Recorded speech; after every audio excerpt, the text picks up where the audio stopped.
Welcome back to Fox Sports here at the luxurious Lambeau Field as we're getting ready for the NFC wildcard game between the Cinderella Story 7 seed Carolina Panthers and the 2 seed Green Bay Packers. I'm alongside my analysts here, Krish Verma, William Batten, and we're going to be getting ready for a very exciting game today. First, I'm going to send it off to Krish, an unlikely story here in the Carolina Panthers, a very likely story in the Green Bay Packers.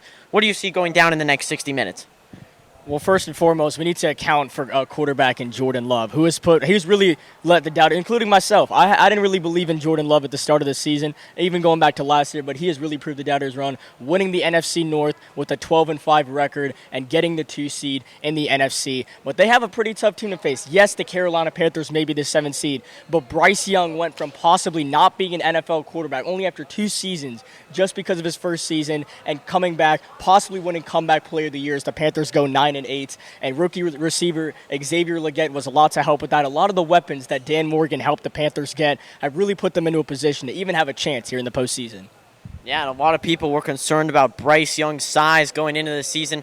He was obviously sacked plenty last year. Will, what do you think he's going to do today against that Green Bay Packers defensive line?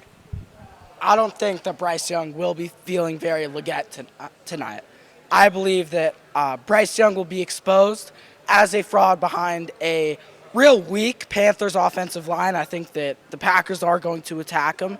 I think that the Panthers wide receiver room will struggle to get separation from the Packers elite corner room of Jair Alexander, Carrington Valentine, and Keyshawn Nixon heading it. And I just believe that, to be quite frank with you, the Panthers don't stand a chance here.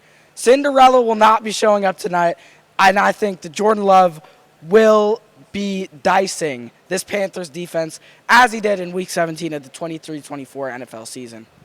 And I'm getting breaking news here that Panthers kicker Eddie Pinheiro will be out for today's game with an apparent groin injury. This leaves the Panthers stunned before game time with no kicker as Eddie has made his way back down to Cancun where he began preseason, posting several Instagram videos there. He did not attend training camp. But Krish, we're talking about the Panthers now. I mean, we're looking back at the field here. They're letting some random players kick like Jonathan Mingo. Who do you think is going to take field goals today?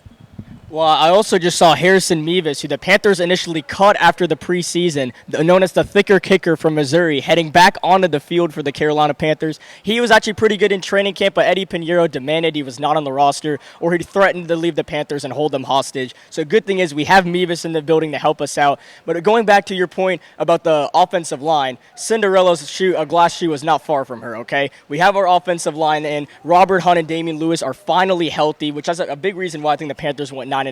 The receiving room, Deontay Johnson, statistically was one of the best separators in the NFL this season. Xavier Legette has Deebo Samuel speed, but a DK Metcalf build. I think he can get separation at the wide receiver 2 spot. And a big thing to look out for the Carolina Panthers tonight is the running back, Jonathan Brooks, the round 2 pick in this year's draft. He needs a big night if they want to get the win. Speaking about running backs and defense, it's no secret that the Panthers' run defense has not been good the last couple of years. Will, what do you think Josh Jacobs is going to do tonight to help make sure the Packers prevail in the backfield? I think that it's going to take some elite guard play, and I think that the Packers are the team to show up at guard. I think that room will be created by all-pro guard Elton Jenkins, and on the other side by Pro Bowler Jordan Morgan. In his rookie year, he has proved a ton of doubters wrong, stepped in at guard. His hands were too small to play tackle, so therefore he stepped right in at guard. Sean Ryan, I'm sorry, I love you, but he's just better than you. Anyhow, I think that Josh Jacobs will attack the holes. I think that he will be the type of bruising back that we have not seen in Green Bay until this year, and I believe that Josh Jacobs will find his holes in this weak Carolina Panthers run defense. All right, before we send it down to our sideline reporter, we're going to be giving our pregame predictions. Chris, starting with you.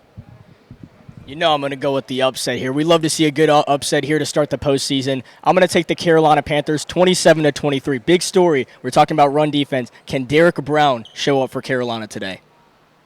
All right, Will, what about you?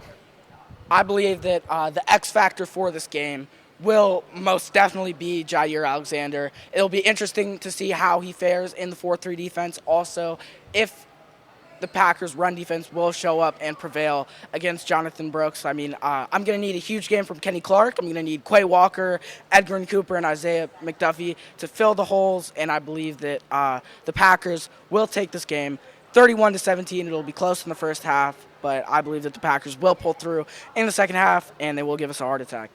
All right, well, you know that we are in the very cold conditions of Green Bay out here. I'm going to think that that is a very big factor in this one. I have the Packers. I think that they'll go down the field, get a couple field goals. I think the Panthers, they will not be able to make their PAT. I've got Green Bay winning 9-6. But for those of you who came here to see the actual game, we'll be sending it down the field right after this commercial break. You're watching the NFL pregame on Fox.